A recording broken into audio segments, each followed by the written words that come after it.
Hello, everyone. Welcome to a live stream discussion conversation. Little bit of a economics experimental research, just a focus group. You're a focus group. So a lot has changed since the 1962 release of the Maestro fuzz tone. Let's look down at this. The dealers would get this record in the mail, open it up, and they would play the demo for the first guitar pedal ever. There was no internet. There was nothing. It was just Leave It to Beaver, Andy Griffith, and you listened to your fuzz pedal on vinyl to decide if you wanted to buy it. Same thing here. 1967, Del Casher talks Vox into letting him make a cardboard record to give away. You peeled it out of the perforation that it was in, and you heard the wah pedal for the first time. This is crazy. February 67. Then we go into these eras here, these magazines. What is this? This is St. Louis Music Supply. Oh, man. March 15th, 1977. St. Louis Music Supply, if you don't know, they kind of supplied all the guitar shops and music shops. There were a few of these people, but St. Louis Music Supply was a big one. And if we look on the back of this, man, what's this? This is where guitar stores learned what pedals they could sell. This is really cool. Look at this, an old Auto Pan, St. Louis Music Supply branded, but it's obviously made by Maxon. We know this. We got an Electro Harmonix OEM'd phaser for Electra. That's cool. We have the Jennings stuff. This is insane. And this is where, if you were a retail store, you found your stuff. Look at these guitar cases, trumpets. Nobody needs a trumpet, but you could buy a trumpet. Then you even have stuff like directly from the manufacturer. There's a company called Mica, or call them a distributor company called Mica. I like this because look, there's some pedals in here. So they sent you this. You're a store. They send you this. And this is where you learn about new stuff. Look, there's a new Estrada concert guitar. And it got shipped to the store. Here's another one. We're just going to keep going here for a second, because I want us to go back to why and when and where guitar shops really, really meant something. Look at this. This is another St. Louis Music Supply. This is 81, the year before my birth. There's a $29 Big Muff. That's dealer net. List them for $59.95. There's that same Auto Pan. You can buy an Electra Wah volume. That's made in Italy, by the way, and rebranded for Electra. But again, this got shipped to your store. And here's another great example. Harris Teller. This is 86, so we're getting a little more modern. Harris Teller was a type of St. Louis Music Supply kind of thing, and they send you these catalogs. I remember I managed a guitar shop in Winfield, Alabama in the early 2000s, and this is what we would order stuff. Customers would come through, and they want to buy stuff. There's some Ernie Ball capos. Oh, pedals, conveniently marked. Look at this. There's the Guillotone line from 86, but they're branded in 80. That's fun. Back here you have more EH. There's that same Big Muff. This is what you handed the customer, because the prices are actually retail. But if you're a dealer, this is behind the counter. There's Boss. Man, Boss is killing it right now. It's 1986. You got a mullet. You're wearing faded denim. And Back to the Future is just like totally pop culture at this point. Look at this. Arion comes into play. So a lot has changed since the guitar store came to be. Stores used to be a doorway to companies that made gear. But now they're not. Think about this. NAMM used to be a closed dealer event where I took my store, I went and walked around, and I met all of these magical, mysterious manufacturers. I went and saw the products, and I walked the aisles in the 50s and the 60s and the 70s and the 80s and the 90s. And I got to see what the companies had. And then I decided, man, my shop in Alabama or my shop in South Dakota or my shop in London, we can sell that. And then we strike a deal with the company. And then we carry the product, because retail stores were the gateway further on to the end customer. So you had the manufacturer, who dealt with distributors or NAM, and then you had the store, which purchased from them, and then to the end customer. But it's quite different now. And so today's question is really, really simple. I just want to pose this. Here are some rules for today's talk. And I might go an hour on this because I love it. And if you're a nerd, you love this stuff. So if you don't like this kind of thing, you don't have to watch it. So here's the rules for the day. There's a major question. Are guitar shops going to close due to the internet and due to technology? Are they going to close? Okay, that's point one. Point two is, this is a social science economic survey study group, as I kind of said. This is not some opinion piece. I don't have an opinion piece for you today. I just think this is fascinating stuff. I love these social sciences subjects, and I find them in guitar all the time, and I'm going to share some stuff later. So this is not an opinion piece. This is where we can gather together on this beautiful thing called the internet and have a discussion and like learn from each other and read other people's comments, okay? Number three, I want to hear what you, the guitar player, have to say about the reality of the modern guitar shop in the future. So I want to hear what you have to say. And I think it's really fun that we're in a position as a culture where I can get on YouTube or Instagram or whatever, and I can just ask information, and you're excited to tell information. And so there's actually in the description, in the comments, it was just dropped. We just made a Google form out of pure curiosity, and we'd love for you to fill it out. It's a little survey, and we're not going to share this with anybody. It's totally private. It's anonymous, and it just asks a few questions about this subject. So I'd love to see that from you.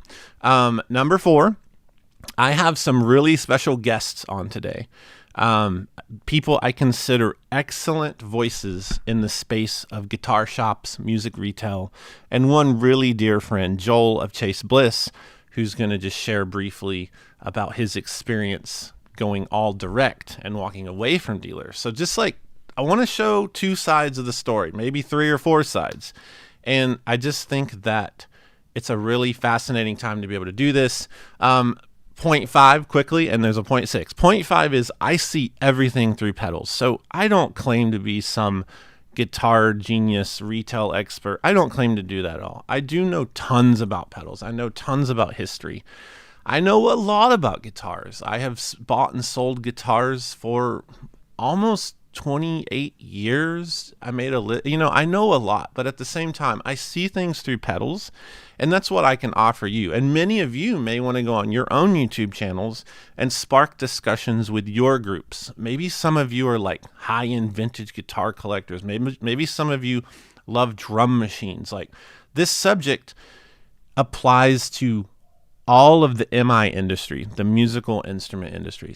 And point six is, be kind today. This is not something to get in arguments about and have territorial feelings about your opinions. This is just a fun little moment to hang out, learn, and talk about stuff. So starting off, we did some pre-polling. Like, we're just totally having fun over here because there's so many of you who love engaging in these kind of conversations. A ton of you right now on the chat, which is awesome. Joshua's on there. And then we did some polls. Belle brought this in to me. On YouTube, we polled the question, are guitar shops going to die? Okay. The bigger, broader question, a little more detailed, is, are guitar shops going to die because of the internet and because of technology? So that's kind of the big question today. But we just posed it simply, are they going to die? And that's such a vague question. But here were the polls. YouTube, we had 6,500 voters.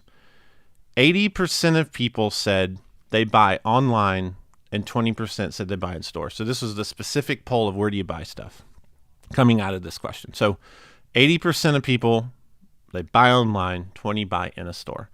If you're a store, this is like free market research. I mean, people pay a lot of money for this stuff. So we out of 6.5 thousand votes on our YouTube channel, 80% say they shop online, 20 in store. So if you're a store not selling online, you're going to go out of business. That is what this says. And that's kind of what the last 10 years have said. Twitter, we had 550 votes. We have a small Twitter following. Help us out over there. We're just getting started.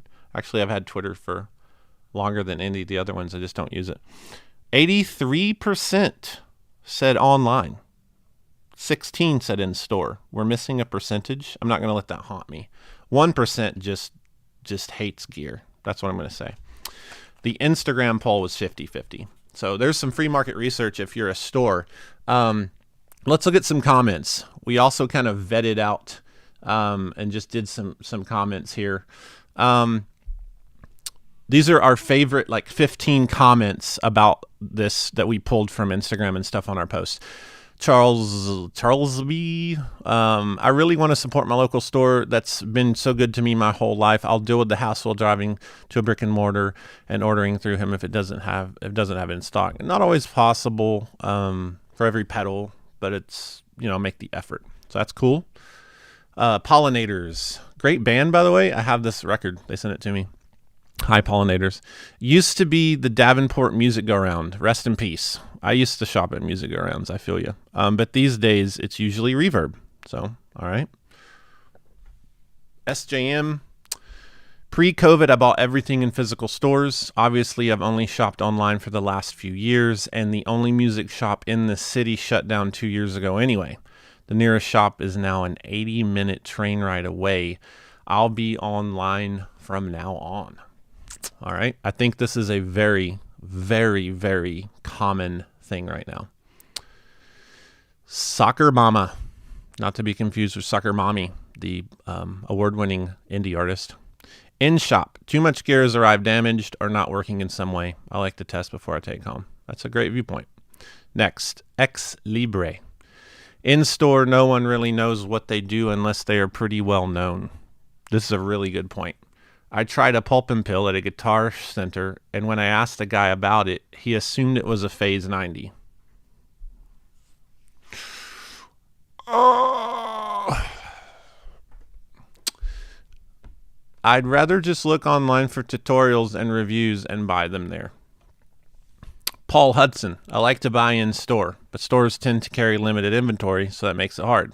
I think a lot of people live here, kind of in this space. Liz God. Is that Lizard God?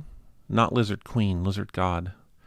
We should do that pedal. Online, because I live in a cultural desert and we only have one decrepit guitar center that always has the one guy doing the solo guitar show in the middle of the store at maximum volume. Couldn't test a pedal if you wanted to. Love you, Sweetwater Sound. It's funny. PIP Artem, I can't really read that. I'm too far from the screen. For as expensive as most things are in guitar music world, I can't bring myself to order stuff online. That's really fascinating. Returns through the mail are a pain in the beep. Resell via Facebook makes you want to lose your mind. Agreed. People want to trade like a weed eater for your guitar. And if I have to go to a store to do the return, I might as well have just gone there in the first place. Okay. Klaus Lieber, I don't know. Lober? Oh, again, I'm a little far from the monitor. Forgive me, Klaus. I support my local music shop, 80 kilometers from where I live, by buying from their online store. That's it. See, that's your mix. We'll get into this. Handish. Nearly all the stores are gone, too far away or too expensive in the UK. I hear this from all of my UK friends, like all of them. Joshua. This is not Joshua Bokenegger or me. I support local shops as much as I can, but them 3 a.m. purchases do sneak in there. I like the phrasing, but them 3 a.m. purchases do sneak in there. That's how I would say that. Dr. Garlic, not a fan of garlic, but he's a doctor of it. He says, brick and mortar music stores barely exist, and the ones that do mostly are populated by people who think they're doing some kind of favor, like comic book stores. There's a reason why they're mostly gone. Wow, that's a hot take. So, this is just like a little survey there of what I want to get into. The comments are just like pure fire here. And again, be kind.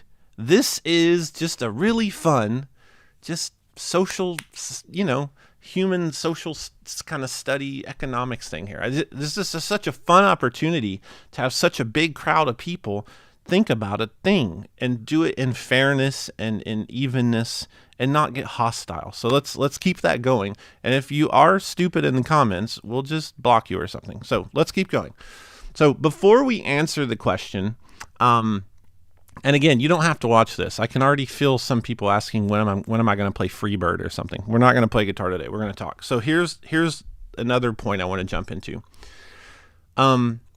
Before we can ask the question, are guitar shops going to die? We really need to line up the semantic. Like, what is a guitar shop? We need to define that properly. So I would just define, this is my opinion, a retail location, brick and mortar, meaning it has a front door. You can walk in it and purchase at a cash register, and you can walk out with the product. So that's a must when I define guitar store in this context. I'm not saying that you can't have a guitar store that's only online. I'm not saying that. I am specifically saying today's question is about, are guitar stores going to survive?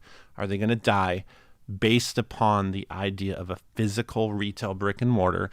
And this is where, further defining, it's a retail location, physical with a front door, buy at a cash register, you can walk out.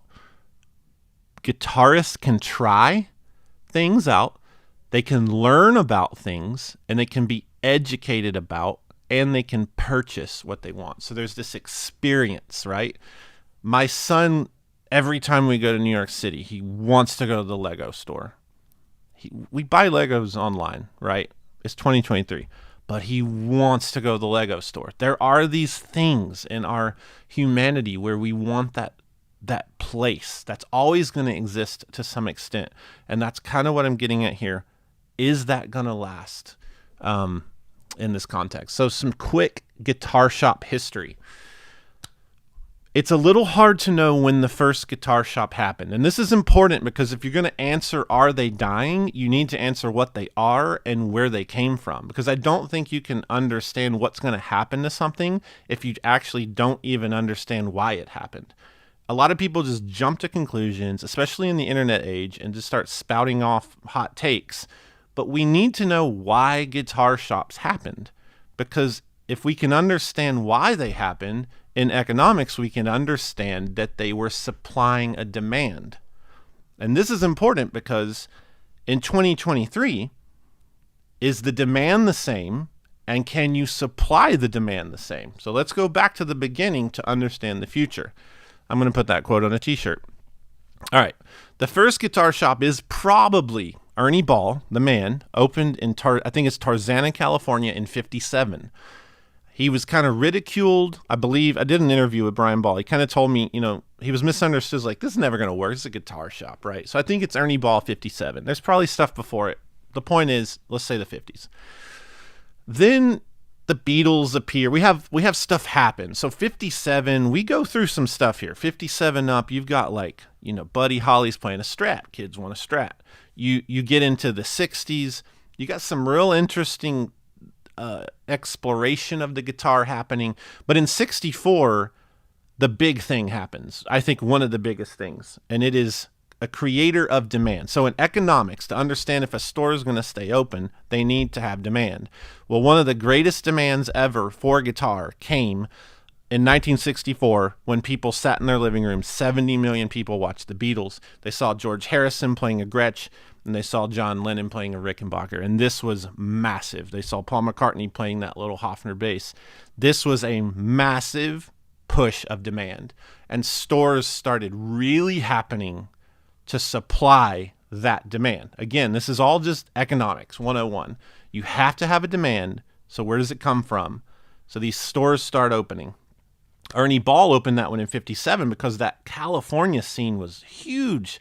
You had surf, you had the Texas swing band, you had Leo Fender and proximity to Les Paul and Paul Bigsby. There was so much music in Orange County, Southern California, so he opens that shop. The Beatles hit in 64. This is a massive explosion of people wanting gear. And then if we jump ahead just a few years to 1969, I mean, think about what happened between 64 and 69. 65 is Bob Dylan walks on a stage at Newport with a black Stratocaster, plugs in, and it's the snare hit heard around the world is what it is called. When Bob Dylan started the Newport Festival set with Like a Rolling Stone and was booed, and people tried to like cut the power cable with an axe. People then saw Dylan as this god of the guitar all of a sudden with a message, and a Stratocaster must be bought, right? We also have Eric Clapton and the Blues Breaker record where he's on the back cover with a Les Paul. These are demand makers, and supply had to be found. We go to Hendrix, 69. What greater demand event for a product is there on the face of the earth than Jimi Hendrix at 9 a.m. in the morning protesting the Vietnam War, Star Spangled Banner, white Stratocaster, Marshall amps, Univibe, Fuzzface, Vox-Wah. That footage got put out as a movie. It's incredibly demand pushing. And supply had to grow because the whole 60s was this demand, more demand, more demand, more demand. I saw the sales numbers of Silvertone and Dan Electros once, and they're staggering in the 60s. The Japanese guitar manufacturing, they made millions of guitars, millions, because the demand was so high. So all of these shops, this is the point, demand hit a point where guitar shops were no longer weird. In 1957, they were weird. Ernie Ball was a weirdo. He was a smart, genius weirdo that was right, but he was a weirdo. By the 60s, late 60s, 69, 70, you have some of the most famous shops ever put into place. We have Manny's, Rudy's, we have Sam Ash, which had been around. We have Macari's. We have all these just amazing elderly music. The list is huge. The demand was there, so the supply had to be there, and the supply was guitar shops. But in the late 90s, something happened. This system started to break, and it is inevitable. And I think it's inarguable. I remember, so I grew up in a little area outside of Russellville, Alabama. It's called Belgreen, if you've ever heard of it. You haven't. And it's very close to Muscle Shoals. So Muscle Shoals is like where we'd go to the mall and stuff. And there was nothing there. There was one shop called Counts Brothers, a great shop, still there. And there was a couple other little things. But we lived far enough away where it was like hard to get my mom to go there. And like money was tough. We were, poor family, too far from a music shop, never had an opportunity to try stuff really, especially before I drove. And I got the Musician's Friend catalog. I started getting that in the mail. Oh my God. The Musician's Friend catalog. If any of you are around 40, can you just like feel it? That catalog, the smell. I remember, it sounds so silly, but I grew up on a horse farm. Like, well, you don't farm horses, but I grew up on like a pasture land, raising horses. My dad would break them and sell them and train them. And there wasn't anything around there. And that's why guitar came to me the way that it did. It's so important to me because it was my everything. And I'd get that Musician's Friend catalog out, and it had a smell, and I can still literally hear the pages. And I remember my mom getting the Musician's Friend credit card. They didn't have a bunch of money, but she's like, we can do this, and you can spend a few $100. And I ordered a Fender FM 100 head, a cab. I got a black Soviet Big Muff. I thought I was Tom York or something. I mean, it was amazing. And I ordered that over the phone on a credit card, needing no money at the time, over the phone instantly. And it was shipped to me perfectly. And this is also the time we hit the early 2000s. So this would have been like 96 when that happened to me. And then in the early 2000s, we see Analog Man. He creates what I think it is the first ever guitar pedal manufacturer website. Buy direct from website. I think it's 2003. It might be a little before that. He did the King of Tone in 2003. But the point is, I'm pretty sure Analog Man started guitar pedal makers selling on their website. Around the same time or a little earlier, Robert Keeley is making his compressor, and the demand is coming from Harmony Central Forum, I believe. Demand is coming from the internet all of a sudden. Demand is coming from these the supply is coming from the catalog to me. The website's supplying people with Analog Man. The demand is coming from forums. When was there ever a forum in the 60s that you got on and talked about gear? Like, that didn't happen. So let me ask you this. What about 2023? Here's an experiment for you. This is going to be hokey, and I'm totally okay with how hokey this is because I don't mind being hokey. Close your eyes. If you're driving, don't close your eyes. Anything other than driving. Even if you're flying, you can close your eyes for a moment, I believe. I'm not a pilot, but you can trust me. Close your eyes and picture 1923. All right, I'm going to do this with you. What do you see? Just picture 1923. I see the older cars, like they're not the Model Ts, they're a little bit newer, kind of like the Bonnie and Clyde vibe in my head. That's what I see. I know in my head there's no electric guitar yet. That's 31. So like we're in this archtop phase. We're in big bands. Guitar is actually not that popular. That's interesting. But like electricity, I think 40% of America in 23 had no power. It was actually more. I think it was more than that. And so that's interesting. There's a lot of dirt streets in small towns. So you got your picture of that. Here's the honest truth about this question. In 2123, correction. I need a math is hard stinger. In 2123, we will be the same distance from now to then, 2123, as we are now from 1923. We are this century's equivalent of 1923. And I say this because in 100 years, people just like us will sit and have to imagine what 2023 is like.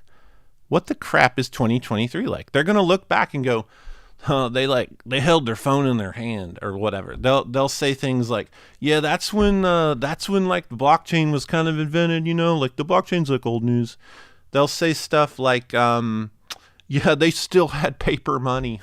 They'll say all kinds of fun stuff. I need you to understand this is real. Time just keeps moving. It doesn't really care what we think of it. And it's ignorant to think things that won't change. So I'm going to play some videos here from some retailers about this subject. We're just going to chill and listen to them. And then I'm going to further talk about another point here that's really important. And I want to ask you this question before we play these videos. Why do you buy from? Who do you buy from? So who do you buy from? Who do you buy your gear from? And why? So who do you buy it from and why? This is actually the real question. It's not, our guitar shop's going to die. It's actually not.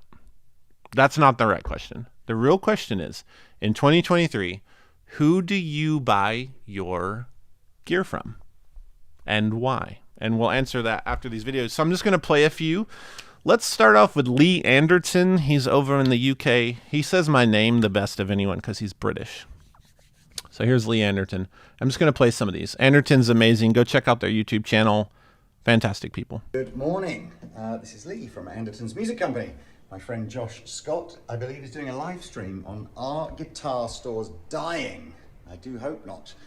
So, in my opinion, I think there are three things that a guitar store needs to do. Number one is they need to give great impartial advice to their customers. And I do believe that actually guitar stores are in a unique position to do this. We shouldn't have a preference over what brands or products we sell. We should have the sole intention of making sure that the customer, our customer, gets the most appropriate, best value product that they can. Secondly, and this is tough, we need to do fulfillment really well. There are tens of thousands, maybe even hundreds of thousands of products in the music world these days, and customers don't want to wait to get the product once they've decided that they want it. So fulfillment is important, whether that's in a store or online. You need to have an enormous selection of products, and that's probably the single most challenging thing for a small retailer. I look at Anderton's now, and obviously we're one of the bigger retailers around, but we're not by no means the biggest, but there'll be thousands of smaller retailers than Anderton's. And if you come to Anderton's, there are circa 30,000 products in stock in a 70,000 square foot warehouse that we have, that you can have today if you come to get it, or tomorrow if you want it dispatched. And I think that's important, and that is challenging for retailers. Thirdly, the other thing that I think retailers can do and have a history of doing better than anyone else in the supply chain is looking after customers. I look at Anderton's, and we have somewhere between 10 and 20% of the entire staff just dedicated to making sure that customers' orders go smoothly. If they've got any problems, they get sorted out. And that's really critical and quite a big overhead. So there's my three things that a guitar store needs to do to make sure you don't die out. Ensure you give great impartial advice. Carry everything that you want to sell, and really make sure your customers are happy when they're placing orders and they have problems. That's it. Good luck with your live stream, Josh. I will see you next time. That's like a master class in retail. Lee comes from a long family, the Anderton's line. This is great advice and great perspective. You know, and I'll say this, playing both sides of this fence, like if you own a guitar shop, you need to be saying, no, they're not going to die, right? Like, well, let's not beat around the bush. That's a reality. If you were to ask me, are guitar pedals going to be extinct? I'm going to go like, no, they're not. And I'm going to do everything I can to make sure that doesn't happen. And I think that's a piece of this puzzle, is that it is up to us to some extent, right? It is, there's so many factors. I'll get into some stuff later that's the inevitable kind of factors at the end of this. I'll talk about it. But one of the things is like, yeah, if we just thought, if you own a guitar shop and you just kind of sit around and you don't treat your customers well and you don't do some of the things that Lee was saying, if you're not knowledgeable, more knowledgeable than the internet, I'll get to that in a minute. If you're not the most knowledgeable person around, your store is not going to do well and it will close down. So there's this thing that we have to drive it forward. Music stores, manufacturers have to drive retail forward, and in that sense, the internet can never replace a person. And that is important to realize. So remember what I asked you. Who do you buy from and why do you buy from them? Let's play another video here.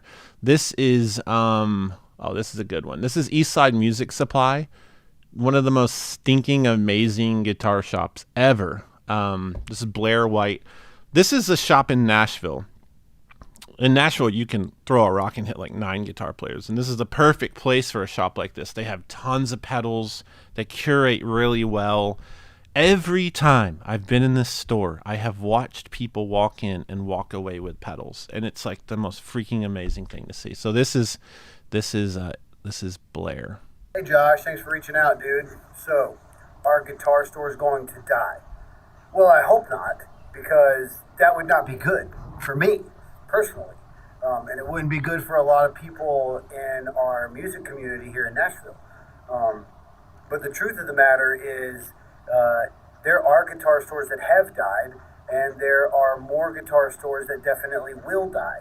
I think the rise of the soulless, mega online superstores have kind of sucked a little bit of the joy out of buying gear.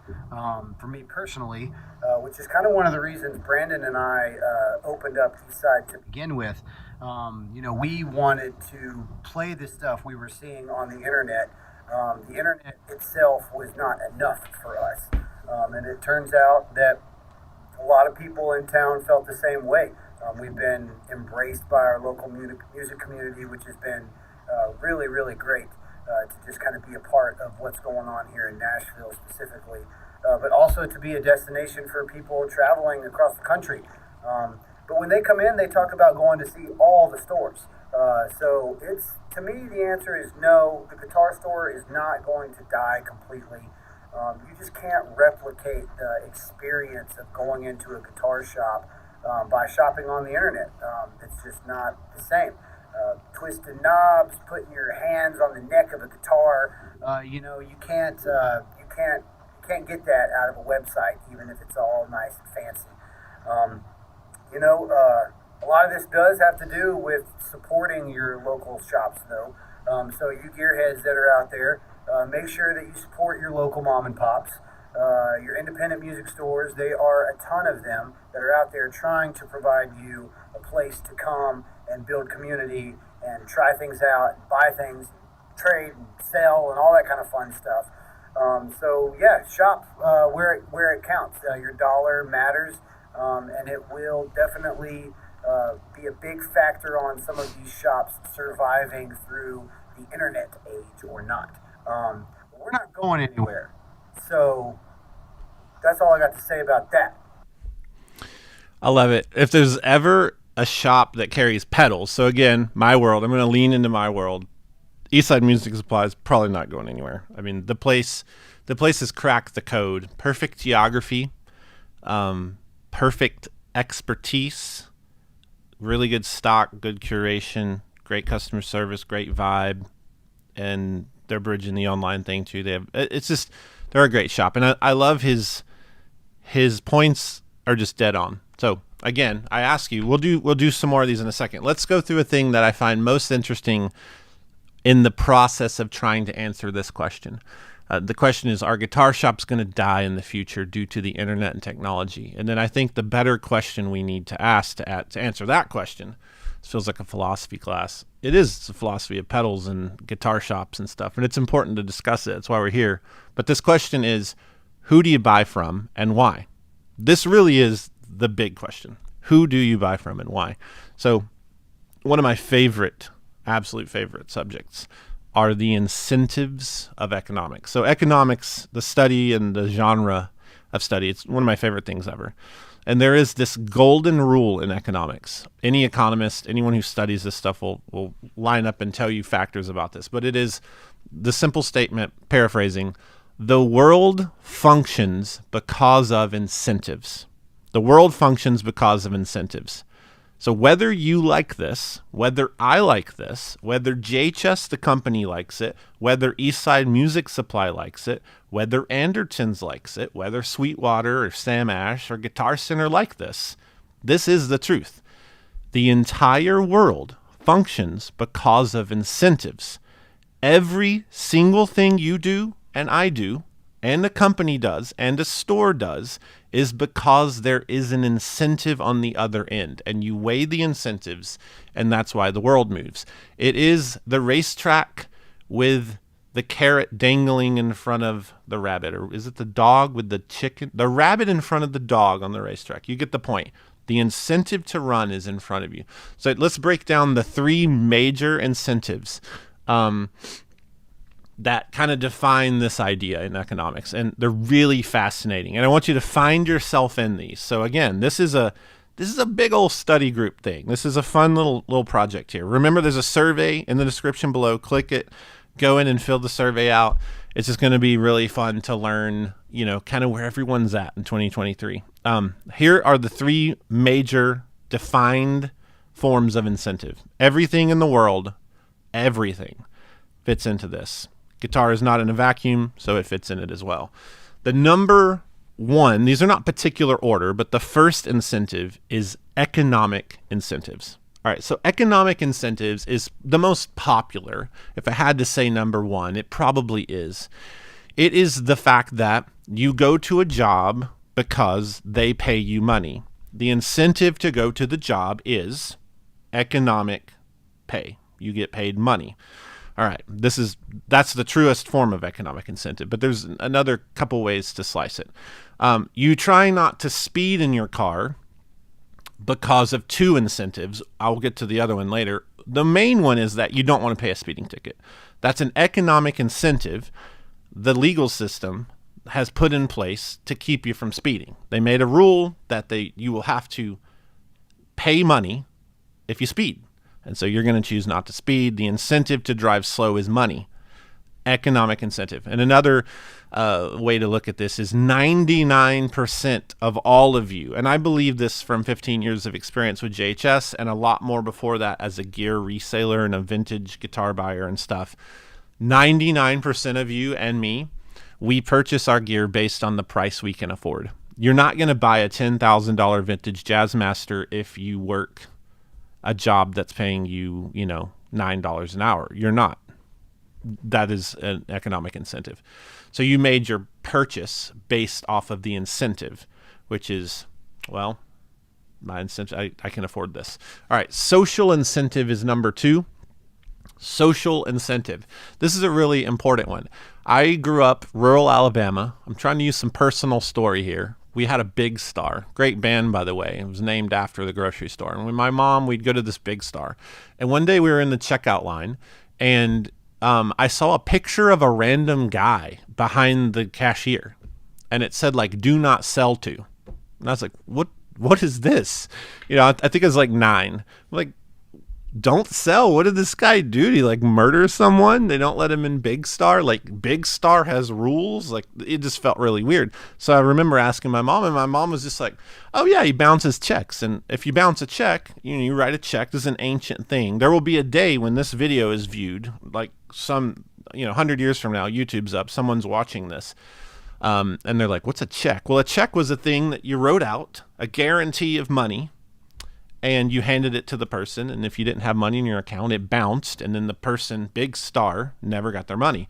And so if you did that, they put your photo up and literally said, like, shame on you. So a social incentive to not bounce checks was you were publicly shamed. That's social incentive. So do good, don't be shamed. Social incentive. My daughter really wants some Air Jordans. The ones she wants are like $9 million, and I refuse. And she wants these because they're cool. I get it. I like Nikes. When you wear them, there's a social cue there. They're cool, they're hip, they're trendy. My daughter's 15. That's a social incentive to buy Air Jordans. She's not wanting to go buy Buster Brown slip-ons. There's no social incentive in 2023 to wear Buster Brown slip-ons or Keds, or you get the idea. Remember Saucony? Was it Saucony? Saucony? That's gone too. The social incentive is buy Air Jordans, socially cool. Social incentive. All right, and then the last, and I think this one is big for some people. When the heat on this topic, when people say guitar stores will never die, right? They're like, they will never die because XYZ. They may be right. This is usually the reason the fevered answer is there. It's the moral incentive. So we have economic, we have social, we have moral. Moral incentive is simple. I have moral incentive. I have a lot of it, I think, for better or worse, good or bad. I love helping people, and I've learned that I have this. I turned 40. I'm learning myself, and it's like I feel an obligation to share knowledge, to teach. I love to teach. I love to help people with my time if it feels appropriate. If I have something I can teach someone in person or help someone, and I also at times even will help people and monetarily. Like I feel an incentive, a moral obligation, a moral incentive to help people, because when I do, it feels right. I would say it feels good. And by doing that moral incentive obligation, I actually am happy. So there's an incentive for me to help people, and that's a moral thing. Some people don't feel the need to help people. That doesn't mean they're wrong. It just means they don't have that heavy incentive. Another example of this is you might not like a person. There might be someone you just don't like, but you're not going to go, 1920s mafia and put a hit on them, or you're not going to go mafia and like end the people you don't like, because that's a morally weird thing. There's no moral incentive. It just feels weird. So the third thing with guitar here, moral incentive, is you might feel the need to support local guitar shops. Shop local, buy local, because you want to keep things local. There's a moral incentive for buying at your local shop. So these three incentives are really important, and they fight all the time. They are at a constant battle. I could draw like a cheesy pyramid thing with like, economic, moral, social, and they're just fighting and the pyramid's spinning. The one of these will win, and it's the one that has the most value at the time. That's the one that wins. So here's some examples. You might love, this is to someone on the stream, because these all fit someone. You might love your local shop, declare buy local. That's your moral incentive. You're going to say buy local. But if you see the same pedal, if you saw like the Chase Bliss pedal online for $100 cheaper, your economic incentive might actually beat your moral one for shopping local, and you'd probably change your tune. So there's a battle with your incentives. Another good example, and I've done these budget lines. Ryan Burke from 60 Cycle does them all the time. You might say that, hey man, my $35 Amazon's basic overdrive is good enough for me. That's your economic incentive. You could say you're cheap. I don't think cheap is negative. I think some people just handle money differently, and in some cases they're usually more wise, and they just go, $35 is fine, Amazon Basics, great. That's the economic incentive. But you're playing a show. You're backstage. Nobody's there. You're all alone, just you and whoever, the good Lord above, I guess. And there's a Klon Centaur on the shelf. Nobody's there. You think about it. The social incentive starts popping up in your head. If I had a Klon on my board, people would think I'm cool. Like they would look at the Klon and be like, hey, that's a Klon. And there's this social incentive. That's interesting. And then it overrides that thing. And then you have to deal with the moral incentive of, do I steal this? Maybe you don't mind stealing. And then all of a sudden, your $35 economic mindset, basic Amazon pedals, good enough for me, is overridden by a lack of moral incentive and an actual stronger social incentive in the moment. So moving on past that is why we're buying things. So I want you to think about it for a minute. I'll play a couple more videos. This is one of my favorite shops, Telluride, Colorado. This is Tom. Telluride is at the end of a highway in a mountain. Talk about incentive. You go there to ski, see nature and stuff, but there's no way through. Like you drive out to it, stop, and have to turn around and leave. Like it's in the middle of nowhere, and they have this amazing shop. So here's Tom. He jokingly sent this video with the he put down from a Dallas hotel room. He's traveling or something, so it's like setting in a hotel. It's kind of funny. I was expecting a mountain view from Telluride, but we get a Dallas hotel room. It's a funny question to me, because when I reflect back to the 90s, when I was a kid and I started visiting guitar stores, I realized that most of those guitar stores don't exist anymore. Most of them have not lasted. And to be honest, I can't really speak to guitar stores more broadly, because I really only know one. And what I've learned in my time at that one store is that there is an opportunity in this industry for an independent store to really cultivate an identity that attracts a particular audience that will want to do repeat business with them.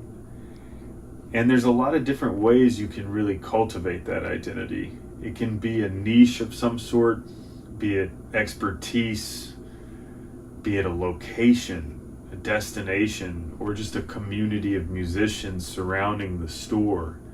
But there has to be some identity that makes that store more interesting to go to. Otherwise, with the litany of options that are available with online buying, you just don't have anything that compels a customer to come to you directly. I spend a lot of time, honestly, visiting other guitar stores when I travel, even though I spend almost all of my time in one. And the ones that are interesting to me are the ones that have that clearly defined identity. When I'm in that store, I'm having an experience that I'm not going to have in another store. So I guess ultimately, in some ways, guitar stores will come and go. It's hard in small businesses. It's hard to survive. It's hard to overcome small adversities sometimes. But it's really up to consumers. It's up to us as buyers. Are we interested in that cultivated experience? Are we interested in that identity? Do we want to be a part of that audience? Or are we more interested in just getting the gear? And that really depends. Everyone's different. But one thing that we've discovered is that there are a lot of people who are interested in a destination shop that's highly specialized, that has a bit more of a real curated selection. And as long as there are people who are interested in that sort of thing, then a shop like ours, I think, could exist and thrive for a long time. Super, super good. Here's another amazing store. This is, again, that was Telluride Music, and this is Howie he has a shop in New York City, one of my favorite shops. Let's check this out. He's amazing. Hey, what's up? It's Howie Statland from Rivington Guitars here in New York City, sunny New York City. Josh, you asked me to answer your question about whether guitar stores are going to die. I very much think guitar stores are not going to die. Not ones like ours. When the pandemic happened a couple years ago, the interest in guitars just exploded. We can't keep the stuff in stock, the good vintage guitars that people want. We just can't keep them in stock. I have trouble finding them, and the prices have increased, and people just want to come in here. They want to buy pedals, they want to buy guitars, cool vintage stuff. I find there's always a market for it. The guitar is just so ingrained in American culture. I just don't see it going away in my lifetime. Rock and roll will never die. People just there's something about the connection between a man or a woman or they and them and their guitar that just is very powerful for self-expression. And I don't see it going away. And for 25 years I've been doing this, and people have said, I've heard other dealers say that the older people who have the big guitar collections are going to be dying and passing away, and the market is going to get flooded with guitars. And I have yet to see that happen. If anything, the opposite has happened. I find it harder to get good old Martins, good old Fenders, Tullys, Strats, the good stuff. It's just gotten rarer and rarer and more expensive and harder for me to get. So no, guitar stores are not going to die. Ours is thriving. It's booming, and I'm grateful for that. And I think if you have a good work ethic and you work hard at being in a guitar store, you're going to have no problem because people are going to respond to it. So long live rock. Thanks for having us on, and peace.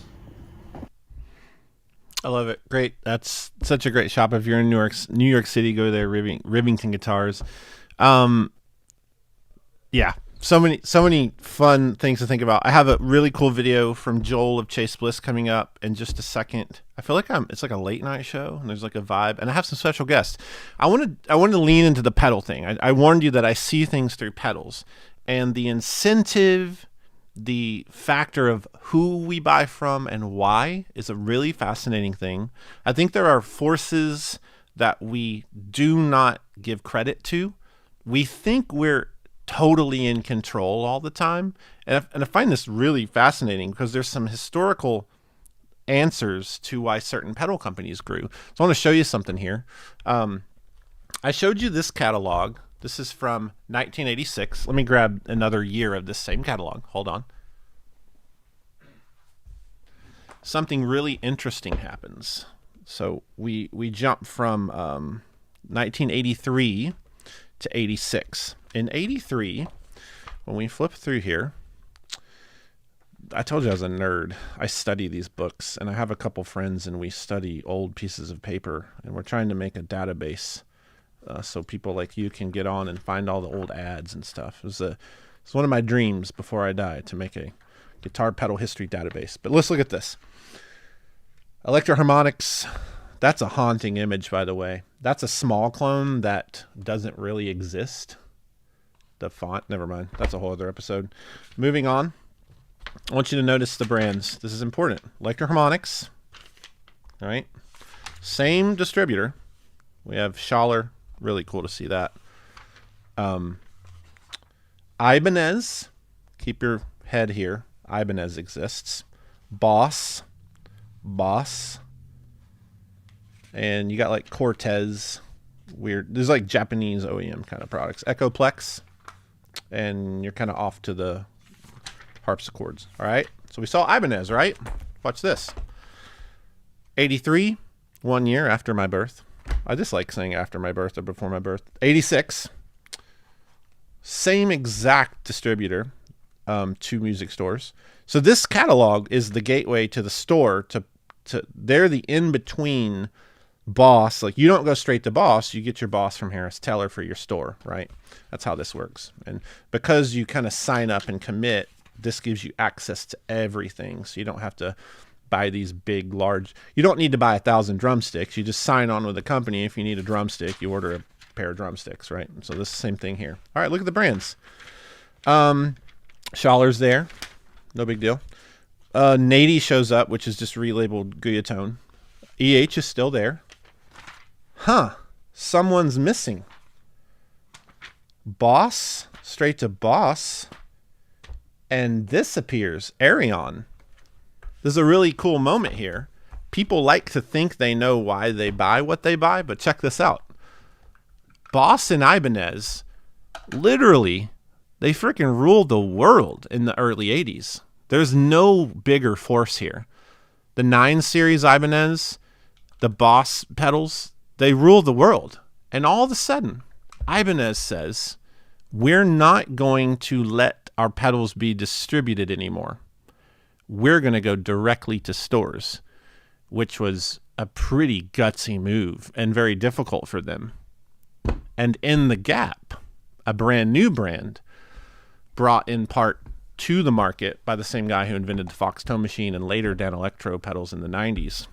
He brought this pedal to the market. That's why all of a sudden you see Arion in the magazines. So the choices, the supply changed. It went from Ibanez King, Boss King. Ibanez disappears from the small music stores because they can't buy it in Harris Teller and St. Louis Music Supply. And suddenly stores start stocking Arion. And that is a supply change with zero input from the customer. So that's a very interesting moment in the economics of pedals. You think that these became super popular and that the Arion chorus, the SCH1, is famous because it sounds amazing. It might just be it's the only other brand you could buy in most stores. And it probably is that. Look at this. Dan Electro was sold in blister packs at Best Buy. What the crap? That's crazy. Mike Fuller starts a company in the midst of dealer sells gazoo, whatever the word is, galore. He's making these out of his house, his home address and phone number. If you want a full tone pedal, you don't go to a store when he starts. You just literally call him on the phone. That's wacko. Then there's this, the Klon Centaur. Where's the supply for this? We're talking supply demand. Well, the supply, there's an address and a fax number. Fax only? There's not even a dealer involved in this. How did that work? Look at this. Original vintage guitar magazine ad, 98. If you bought a Klon, you saw it in a magazine and faxed a number. You've sent a fax. Look at this. I'm just making the point that there's these really interesting situations that happen and the rules are blurry and it's not so clean cut. A lot of guitar history. I mean, I know a little and I feel like I could talk for an hour about guitar distribution, guitar brands. Pedals are endless when you're talking about how stuff is sold, et cetera, et cetera. That's just an important factor in supply demand. Sometimes the demand changes. So let's think about, sometimes the supply changes. That's what I was trying to say. So think about this. How is supply changing? What are dealers choosing to buy and why? I think social media is telling dealers what to buy, not this. YouTubers, Instagrammers, TikToks, these are dead. NAMM, all intents and purposes, is now a hangout for influencers and the public. There's nothing secret at NAMM for the dealer. There's no incentive really for a dealer to go to NAMM because there's nothing new to offer from NAMM. Everything is released and the entire internet knows about it before NAMM. The same with this. We see what we're going to buy before dealers do. This is really bizarre. And so there's this interesting thing with where the supply is at, where the demand's coming from, and how much it's changed over the years. So I want to jump to Joel, honestly, one of the most clever, brilliant, and fun, just amazing guys and pedal makers in the history of pedals. I do say that. Here's his Habit pedal. He made a decision to just get rid of dealers and go all direct because he was feeling these tensions with cost, margin, profit. What a lot of people don't want to think about is when you're a manufacturer, and again, I'm not taking a side here, I'm stating a fact. When I sell a Morning Glory, I don't sell it to Sweetwater for $200, right? You pay $199. I'm losing, I'm giving a dealer about $70 to sell my product. Is the economic incentive there going forward? That's going to be this issue with do stores stay open, or do people just start buying direct? Do people bypass brick and mortars? And you got to have something that has an incentive to bring them into your store. So it's just such a fascinating thing. I hope this is landing with you. Stores have to have an incentive to pull you in. And right now, that incentive is not that they have the newest stuff that you can discover. That used to be the reason you go to a store. The incentive is not that anymore, because I can get on my phone, I can flip through a literal, I can just literally flip through and learn everything that a store knows. So it's really, really fascinating. I'm going to play a video from Joel. This is Chase Bliss, and I'm a huge fan of him. I think he's a kind of a front runner in trying to figure out what the world's going to look like for pedal companies, guitar companies, amp companies. And he went all direct. And that is so risky and crazy. But here's what he says. He's a great guy. Check it out. Okay, so the question is, do I believe guitar stores will die in the future because of internet and technology? And my answer is no, which might come as a bit of a shock because we're kind of known for changing our business model to direct to consumer like a year ago. And I'd be lying if I said it wasn't super scary and super hard, but we're still here. And one of the things that we're going to be doing is because I really believe, even though there are a lot of stores that weren't out there that were there are a lot of stores that were out there that weren't a good fit for us.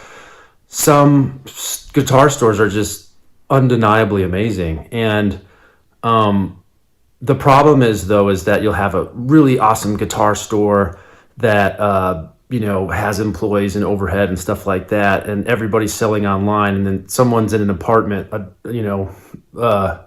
block down the street, and they're selling the same stuff but at a discount, and it's they're doing they're having an easier time selling guitar pedals or something than the actual store is, because so much sales are online.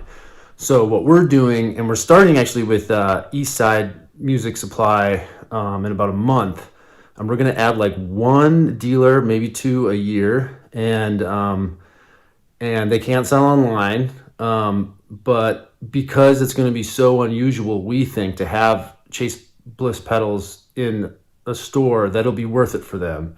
And then it's going to be like really synergistic, and we're going to do events there and do videos highlighting how awesome and special these stores are. Because been in this industry long enough where a lot of these people are like my good friends. So we're gonna give that a shot.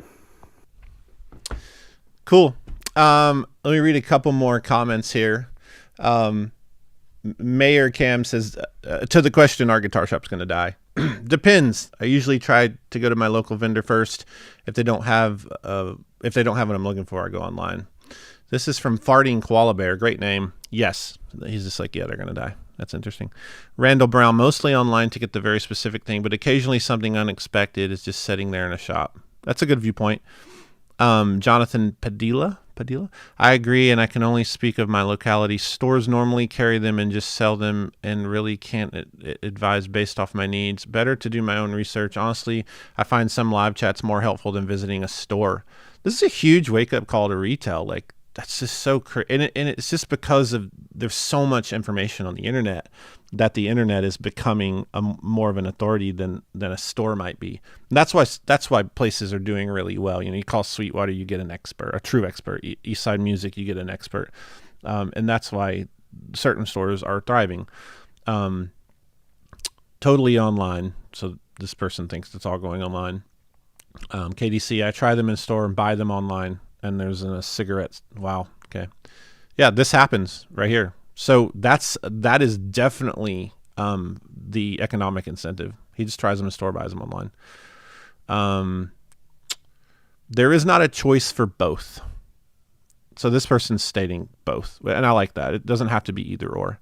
I prefer local mom and pop shops, but will buy online from Sweetwater if I cannot get what I want locally. I won't buy anything from Guitar Center ever again. Tried that twice, and yeah, it's crazy. We're fortunate to have a lot of great music stores in Melbourne, Australia, but there's still so much that you just cannot get unless you go online. So really cool. I'm going to kind of close off with just a couple undeniable factors here. Again, there's a survey. Take the survey. It's just fun information. We're doing these polls in here. I appreciate all of you hanging out. I'm on here looking right now. There's just so many great interactions. So many great stores are in here. Talk to these stores, man. This is great. This is like really exciting that there's, a few thousand people. I see Joel from Chase Bliss is in here talking. Eastside's talking. Sam Ash, I think Ben Ash is in there. Like, what a cool world that because of technology, you can talk to Ben Ash. Sam Ash is like great grandson, I think. Like, that's crazy. You can just talk to him right here. You can talk to Joel from Chase Bliss. You can talk to Eastside. I just love that what the internet has done so well is it connects and it breaks the barrier of waiting, and it breaks the barrier of these niche things like the walls that were up in the past. And so we can access the people we just want to talk to and ask questions. It's super cool. Jim is on here from Reverb. I will warn, if you're tuning in now and you didn't watch the whole thing, you're not going to get the context, and you might get upset at me, and that's fine. Here are some undeniable factors to close off. Geography plays a huge part. The number one massive undeniable factor of this question. Remember, it's really two questions. Are guitar stores going to die because of the internet and technology? And really, we need to answer this question first, which is, who do you buy from and why? That is the economic incentive question.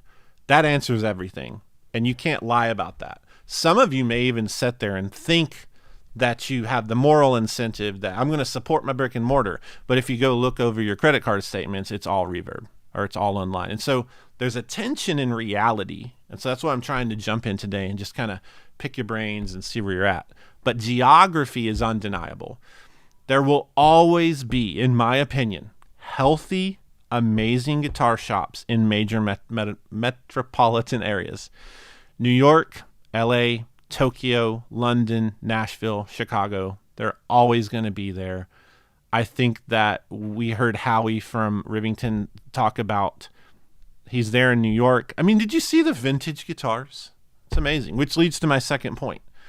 Vintage and used will never, ever find... In my opinion, again, this is not. I'm not taking a side, but I do want to share personal opinion. I did state, this is not some fact case from me. I'm just wanting to throw the sides out. I think that the used thing, the vintage thing, will always find a place in a building. I went to the Dallas Guitar Show a couple weeks ago, me and Daniel Danger, and that's just such a special experience. You're in a building, there's used gear. You're kind of rummaging. It's like American Pickers for pedals, that's a thing that feels right. There's a dopamine hit in going in. I used to go into pawn shops. Can't do it anymore because they learned how to use eBay. But I'd go into pawn shops, and it's that dopamine rush of finding it. You feel like freaking Nicolas Cage, just the American Treasure, whatever the movie's called, looking for Benjamin Franklin's glasses in the chimney of a building in Philadelphia. That's how it feels when you find that crazy pedal. So geography's huge. Vintage and used. I mean, come on, in the comments here, talk about that. Vintage and used, the way that feels. The online experience for hunting old gear is just, I buy a lot from Reverb because it opens up a huge supply. Again, supply demand. I have a demand of things I'm searching for. Reverb gives me a supply like nothing else, but there's nothing like finding it in person. The economy we cannot predict. I mean, presidential elections and all kinds of, you never know what's going to happen with anything, and the economy is so volatile. That's a big play in this. It's an undeniable factor. And then tech. I will say this.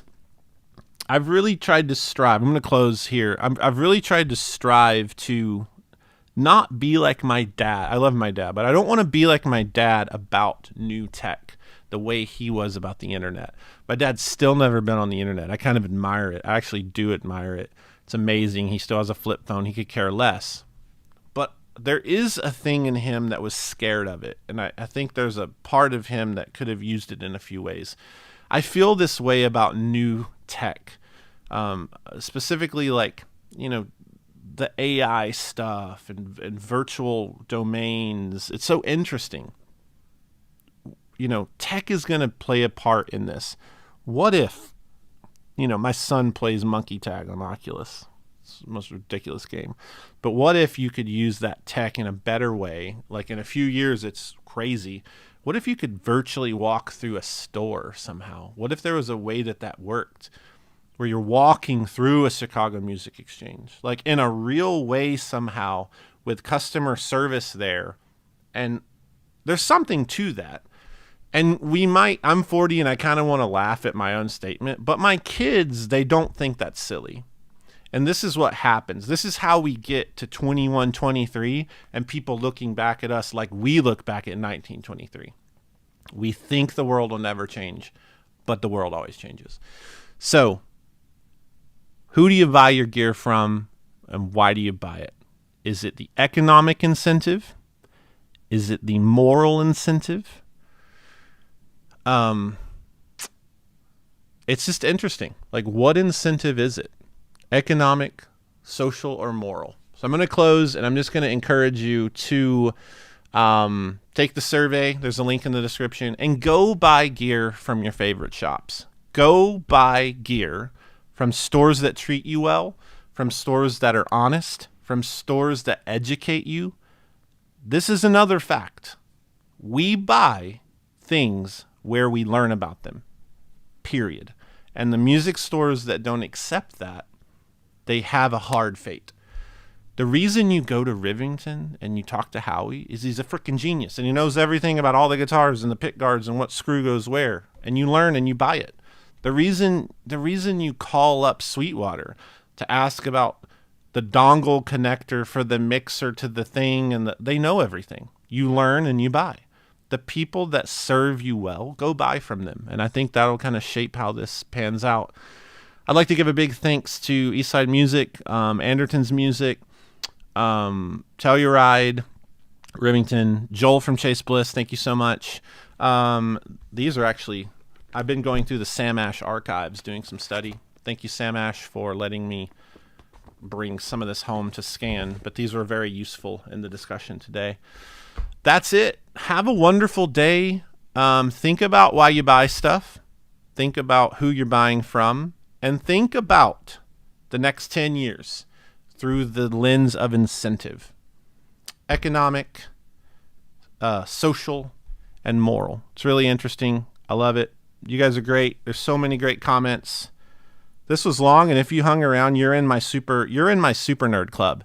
Super nerd club is, we hold our pinkies out. I don't know. We don't have a symbol. We're out. I'm leaving.